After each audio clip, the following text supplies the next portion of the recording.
karena sebelumnya Pak Camat menginformasikan bahwa ada rumah di Pungai Blangcut yang layak untuk kita bedah. Dan saya menerima sore itu, kemudian hari Minggu hari Sabtu. Kemudian hari Senin kita langsung turun ke sini bersama Bang Aceh melihat bahwa kondisi rumah ini memang layak untuk kita bedah.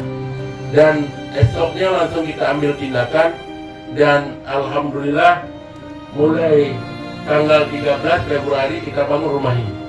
Dan lama pembangunannya adalah selama 10 hari ya, sejak di tanggal 13 sampai dengan tanggal 22. Hari ini sudah kita serahkan, tapi kemarin selesai. Kita hitung mundur. 3, 2, 1. Luar biasa sekali Bapak Ibu hadirin.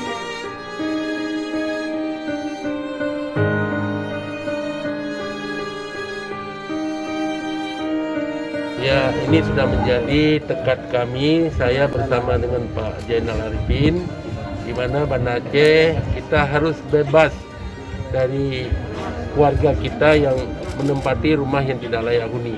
Walaupun satu persatu, tapi 5 tahun ternyata kami sudah bisa membangun rumah 725 rumah, ya. Dan target tahun ini menjadi 1000 rumah di tahun 2022. Yang hari ini kita sudah serahkan rumah bedah rumah yang sudah 7 tahun ya Pak Muslim ya, tinggal di gubuk ya, bukan gubuk derita, bagaimana tidak layak ya, rumah beliau tidak layak dengan anaknya 5 tinggal di sini, bagaimana tinggalnya. Tapi alhamdulillah kita bisa berubah rumah beliau menjadi rumah layak huni dan wajar untuk ditempati, layak untuk ditempati oleh 5 anak dan juga bapak ibu ya.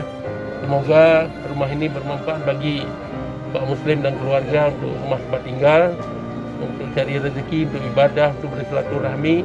Gunakan rumah ini semaksimal mungkin ya Pak Muslim ya.